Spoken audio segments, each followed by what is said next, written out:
ವಿದ್ಯಾರ್ಥಿಗಳಲ್ಲಿ cyber crime ಬಗ್ಗೆ ಜಾಗೃತಿ ವಹಿಸಬೇಕೆಂದು ಬಾಗಲಕೋಟೆಯ ಸೈಬರ್ ಕ್ರೈಂ ಪೊಲೀಸ್ ಠಾಣೆಯ ಪಿಎಸ್ಐ ನಿತಿನ್ ಕುಮಾರ್ ಹೇಳಿದರು.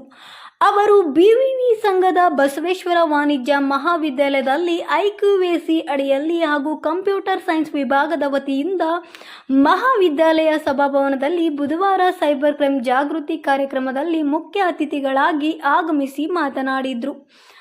ಸೈಬರ್ ಕ್ರೈಂನಲ್ಲಿ ಕರ್ನಾಟಕ 2ನೇ ಸ್ಥಾನದಲ್ಲಿದ್ದು 97% ವಿದ್ಯಾವಂತರೇ ಸೈಬರ್ ಕ್ರೈಂಗೆ ಬಲಿಯಾದವರು. ಇದರಿಂದ ವಿದ್ಯಾರ್ಥಿಗಳು ಸಾಮಾಜಿಕ ಜಾಲತಾಣಗಳಲ್ಲಿ ವೈಯಕ್ತಿಕ ಫೋಟೋಗಳನ್ನು, ವಿವಿಧ ವಿಷಯಗಳ ದಾಖಲಾತಿಗಳನ್ನು ಹಂಚಿಕೊಳ್ಳಬೇಡಿ. ಅವುಗಳ ದುರುಪಯೋಗ ಪಡಿಸಿಕೊಳ್ಳುವ ಸಾಧ್ಯತೆ ಇದ್ದು, ಅವಸರಕ್ಕೆ ಬಿದ್ದು ಆನ್ಲೈನ್ನಲ್ಲಿ ಪಾರ್ಟ್ ಟೈಮ್ ಜಾಬ್ ಸೇರಿಕೊಳ್ಳುವುದಕ್ಕೆ ದುಡ್ಡು ಹಾಕುವುದು ಬೇಡ. ನಕಲಿ ಕಂಪನಿಗಳ ಹಾವಳಿಗಳು ಹೆಚ್ಚಿದ್ದು, ಜೊತೆಗೆ ಗೂಗಲ್ ಕಸ್ಟಮರ್ ಕೇರ್ ನಂಬರ್ಗಳ ಮೂಲಕ ವಂಚನೆ ಪ್ರಕರಣಗಳು ಇವೆ. ನಿಮ್ಮ ವಾಟ್ಸಪ್, ಫೇಸ್ಬುಕ್ ಸೇರಿದಂತೆ ಇನ್ನಿತರ ಜಾಲತಾಣಗಳಲ್ಲಿ ವೈಯಕ್ತಿಕ ಮಾಹಿತಿಯನ್ನು ಹಾಕದಿರಿ. ಎಟಿಎಂ ಕಾರ್ಡ್ ಫ್ರಾಡ್, ಮಹಿಳೆಯರಿಗೆ ಆನ್ಲೈನ್ ಮೆಡಿಕಲ್ ಚೆಕಪ್ ಹೆಸರಿನಲ್ಲಿ ದೌರ್ಜನ್ಯಗಳು ಮಹಿಳೆಯರ ಸಾವು ಬದುಕಿನ ಪ್ರಶ್ನೆಗಳಾಗಿದ್ದು, ವಧುವರರ ಅನ್ವೇಷಣಾ ಸೈಟ್ ಮುಖಾಂತರ ವಂಚನೆ, ನಕಲಿ ಆನ್ಲೈನ್ ಲೋನ್ ಆ್ಯಪ್ಗಳು, ಆನ್ಲೈನ್ನಲ್ಲಿ ಮಾರ್ಕೆಟಿಂಗ್, ಅನಾಮಧೇಯ ವ್ಯಕ್ತಿಗಳ ಕರೆಗಳು ಇವೆಲ್ಲ ಸೈಬರ್ ಕ್ರೈಂಗಳಾಗಿವೆ.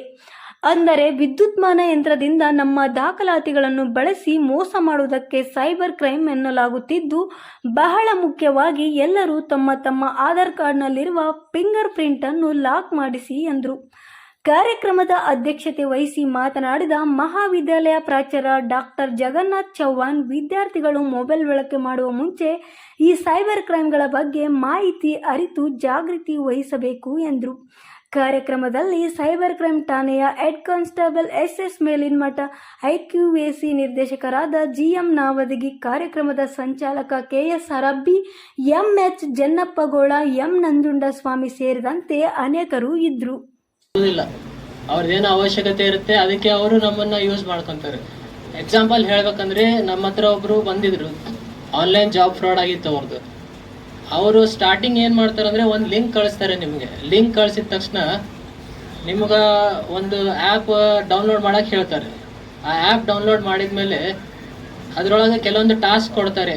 ಕೆಲವೊಂದು ವೆಬ್ಸೈಟಿಗೆ ಹೋಗಿ ಇದು ಶೇರ್ ಮಾಡಿರಿ, ಇಲ್ಲ ಯೂಟ್ಯೂಬ್ ವಿಡಿಯೋಸ್ ಲೈಕ್ ಮಾಡಿರಿ ಅಂತ ಹೇಳ್ತಾರೆ. ಅದು ಮಾಡಿದರೆ ನಿಮಗೆ ರೊಕ್ಕ ಬರುತ್ತೆ ಅಂತ ಹೇಳ್ತಾರೆ. ಸ್ಟಾರ್ಟಿಂಗ್ ಅವರು ನಿಮಗೆ ರೊಕ್ಕನೂ ಕೊಡ್ತಾರೆ, ಒಂದು 500,000 ರೊಕ್ಕ ಕೊಡ್ತಾರೆ. ನೆಕ್ಸ್ಟ್ ಟಾಸ್ಕ್ ಏನಿರ್ತಾವೆ ಅಂದರೆ, ನಾವು ಇನ್ವೆಸ್ಟ್ಮೆಂಟ್ ಮಾಡೋದು ಇರುತ್ತೆ. ನೀವು ಇಷ್ಟು ರೊಕ್ಕ ಇನ್ವೆಸ್ಟ್ಮೆಂಟ್ ಮಾಡಿರಿ, ನಿಮಗೆ ಡಬಲ್ ಅಮೌಂಟ್ ಬರುತ್ತೆ ಅಂತೇಳಿ ಹೇಳ್ತಾರೆ. 5 lakhs rupees ಇನ್ವೆಸ್ಟ್ ಮಾಡ್ತಾರೆ. ನೆಕ್ಸ್ಟ್ ಇನ್ವೆಸ್ಟ್ಮೆಂಟ್ ಮಾಡಿದ ಮೇಲೆ ಅವ್ರು ಫೋನ್ ಸ್ವಿಚ್ ಆಫ್ ಮಾಡಿ ಕುಂತು ಬಿಡ್ತಾರೆ. ಇವ್ರು 5 lakhs ಹೋಯ್ತು, ಯಾವ ರೊಕ್ಕನೂ ಬರೋದಿಲ್ಲ. ಸೊ ಇದು ಕೆಲವೊಂದು ಎಕ್ಸಾಂಪಲ್ಸ್ ಇದ್ದಾವೆ, ಅವು ತೋರಿಸ್ತೀವಿ, ನೋಡಿ ಸ್ವಲ್ಪ